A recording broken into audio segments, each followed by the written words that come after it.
खुद खैबर पख्तूनख्वा का, ये बताइएगा कि वहाँ पर खुद अली अमीन गंडापुर साहब ने कुछ दिन पहले स्टेटमेंट दिया कि जी 10,000 अरब रुपए का तो खाली कर्जा है जो इस वक्त खैबर पख्तूनख्वा के ऊपर मौजूद है।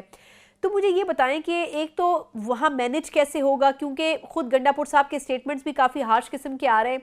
तो आपको लगता नहीं है कि थोड़ा सा केपी के गवर्नमेंट को अपने प्लान्स को एग्जीक्यूट करने के लिए कुछ बेहतर अंदाज में वफाक और बाकी सूबों के साथ चलना चाहिए, क्योंकि आपने डिलीवर तो करना है ना एज अ पॉलिटिकल पार्टी, कम से कम खैबर पख्तूनख्वा में। देखिए, मैं आपको एक बात बताऊं कि सबसे पहले तो कर्ज की बात को मैं क्लियर कर दूं। उन्होंने बड़ा क्लियरली ये बोला है कि आगे 1,000 अरब रुपए के कर्जों के मुआहदे हुए हैं, वो कर्ज आने हैं, वो लिया अच्छा। नहीं है अभी तक।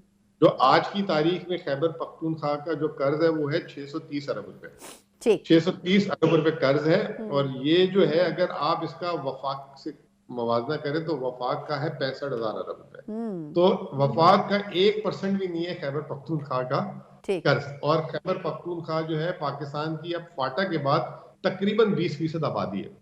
तो इतने बड़े मसाइल नहीं है। जो अली अमीन गंडापुर साहब की जो असल में उनकी पर्सनैलिटी ऐसी है कि उनके स्टेटमेंट जो एक बड़ा नरम और शगुफ्ता भी होता है, तो उसको आप लोग को लगता है कि वो बड़ा सख्त बोल गए। बिल्कुल ठीक। वो नहीं, लेकिन अब कैसे चलेंगे? देखिए, बड़ी बात है कि पाकिस्तान तहरीक इंसाफ को तीसरी मर्तबा खैबर पख्तूनख्वा ने इलेक्ट करवाया, मतलब वहाँ की हिस्ट्री नहीं रही कि दूसरी मर्तबा वो इलेक्ट करवाए। लेकिन अब डिलीवर करने के लिए आपको फंड्स तो विफाक से ही चाहिए होंगे ना? देखिए, वफाक से कोई फंड्स भीख में नहीं मिलेंगे, ये एग्रीड फॉर्मूले के तहत मिल रहे हैं, ठीक है ना। और सिर्फ केपी को नहीं, केपी तो शायद अगर वफाक जो है उसके पैसे रोक के केपी आज भी सरवाइव कर रहा है, सिंध और पंजाब एक दिन नहीं सरवाइव कर सकते। तो ऐसा नहीं है कि ये एक सारे लोगों ने हवा बना दिया है कि अगर वफाक क्यों नहीं पैसे देगा, केपी कोई बलूचिस्तान, सॉरी, अफगानिस्तान का हिस्सा है, ठीक है। ये कह रहे हैं कि जो जो तय हो चुके हैं फॉर्मूले, जैसे कि आपको एक छोटी सी मिसाल देता हूँ। फाटा के मर्ज होने से खैबर पख्तूनख्वा की आबादी थी 14.5% पाकिस्तान। तो उसके हिसाब से वफाक से पैसे मिलते थे 18वीं तरमीम में जो फैसला हुआ था एनएफसी अवार्ड का। अब जो है उसकी आबादी हो गई है 19%।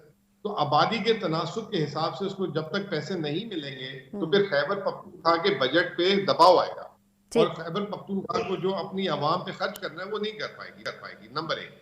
नंबर 2, पाकिस्तान में इस वक्त आपको भी पता है बिजली का बिल 60 रुपए यूनिट आ रहा है हम सबका, ठीक है। और 2 रुपए यूनिट खैबर पख्तूनख्वा बिजली बनाकर देता है वफाक को। अगर ये 2 रुपए वाली बिजली ना हो तो आज मैं और आप 100 रुपए में भी हमें बिजली ना मिले।